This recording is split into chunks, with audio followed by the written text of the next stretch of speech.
Salam sejahtera bagi kita semua. Hadirin yang saya hormati, pertama-tama marilah kita panjatkan puji syukur kepada Tuhan yang Maha Kuasa.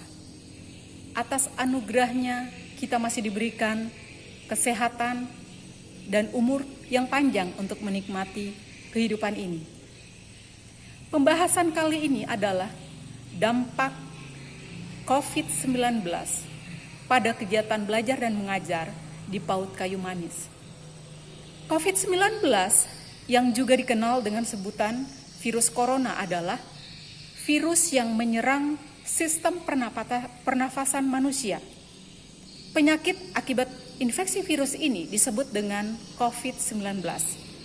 Virus corona bisa menyebabkan gangguan ringan pada sistem pernapasan, infeksi paru-paru yang berat, hingga kematian.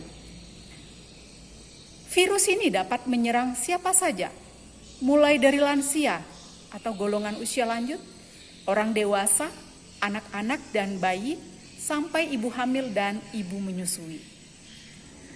Virus yang melanda negara Indonesia dan dunia pada umumnya, yang mengakibatkan banyak negara di dunia, termasuk negara Indonesia, mengalami pembatasan kegiatan agar dapat memutuskan mata rantai penyebaran virus corona tersebut. Upaya yang dilakukan oleh pemerintah untuk mencegah penyebaran COVID-19 ini. Sejak bulan Maret 2019, mulai diberlakukannya semua kegiatan-kegiatan dilakukan dari rumah, seperti bekerja dari rumah, beribadah dari rumah. Bahkan para pelajar mulai dari jenjang TK atau PAUD sampai jenjang perguruan tinggi diharuskan belajar dari rumah, baik secara daring maupun secara luring.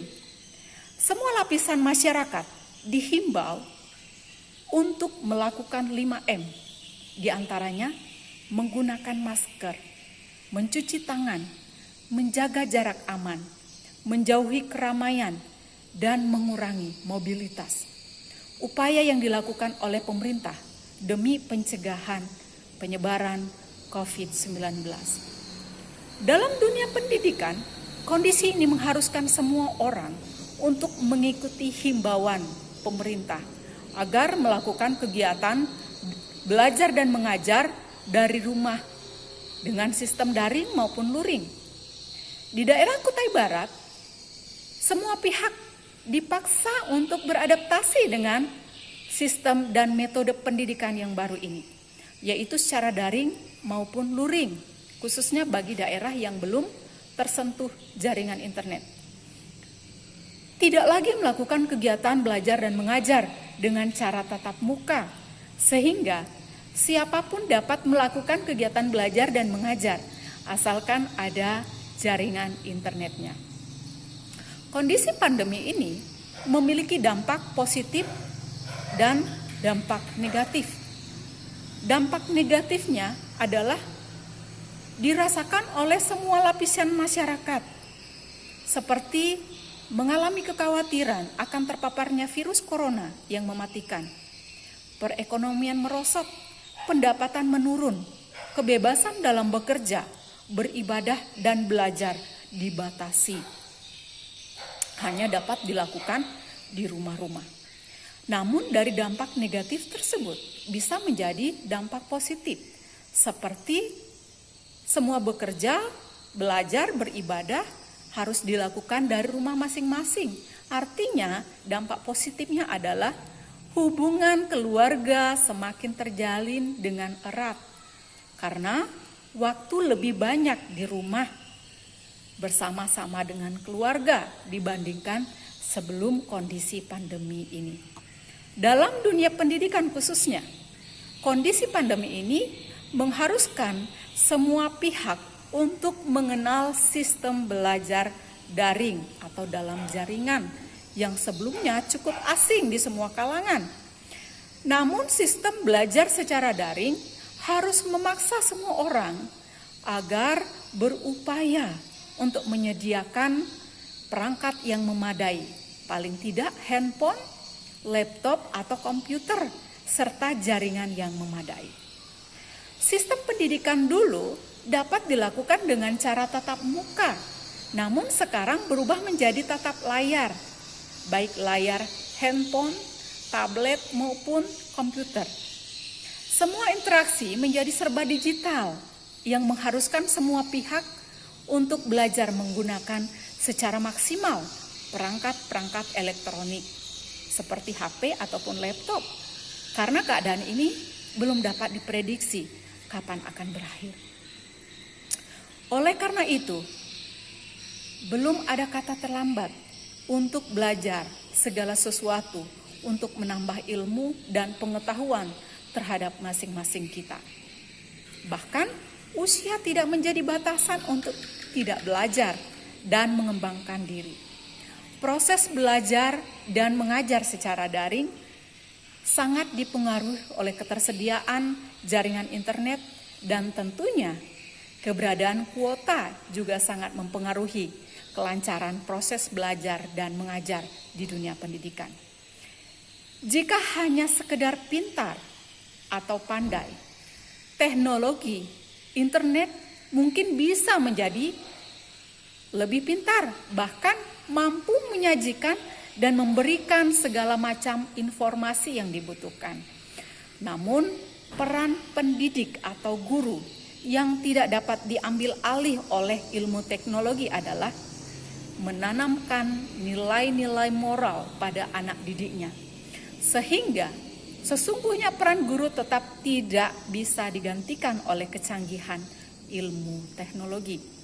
Karena guru bukan sekedar sumber ilmu pengetahuan, melainkan menjadi contoh dan teladan dalam bertutur kata, bertingkah laku sebagai pendidik. Karakter semboyan guru yang dapat digugu dan ditiru. Kegiatan belajar mengajar sebagai aktivitas kelas tetap diberlakukan seperti kegiatan pada tatap muka pada umumnya. Contohnya mengumpulkan tugas, menilai perkembangan peserta didik. Nah, dampak dari virus corona ini bisa dipandang positif, bisa juga dipandang negatif bagi lembaga PAUD Kayu Manis. Sebagai tenaga pendidik pada satuan pendidikan PAUD Kayu Manis di era digital yang menghadapi generasi milenial ini, mengharuskan dan memaksa agar guru dapat membangun komunikasi yang efektif, kreatif, dan inovatif. Oleh sebab itu, bagaimana upaya yang dilakukan oleh para pendidik untuk menciptakan kegiatan pembelajaran yang kreatif dan menyenangkan merupakan hal yang sangat penting untuk mempersiapkan baik melalui pembelajaran yang menarik dan tidak membosankan, serta pendidik harus memanfaatkan teknologi yang ada untuk menerapkan proses pengajaran, serta memudahkan peserta didik untuk menyerap pembelajaran dan mencapai perkembangannya dengan baik. Namun, dampak negatif juga dapat dirasakan bagi orang tua siswa, karena tidak semua orang tua siswa mengikuti perkembangan teknologi. Bahkan handphonenya pun masih handphone standar yang hanya dapat melakukan komunikasi melalui SMS ataupun panggilan telepon saja. Sehingga hal ini akan menjadi kesulitan bagi siswa untuk belajar secara daring. Maka itulah kembali kepada Satuan Pendidikan PAUD Kayu Manis agar dapat memberikan layanan pendidikan yang maksimal baik kepada siswa-siswi yang hanya dapat belajar secara luring maupun kepada siswa-siswi yang belajar dengan daring.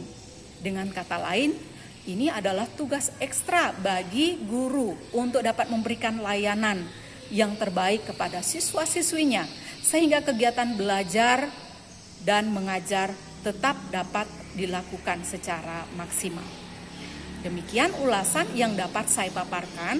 Kiranya gagasan yang saya sampaikan dapat menambah wawasan bagi para tenaga pendidik di PAUD atau TK maupun kepada Bapak atau Ibu wali siswa sehingga terjalinnya kerjasama yang baik demi mensukseskan kegiatan belajar dan mengajar pada satuan PAUD yang ada. Terima kasih, salam sejahtera.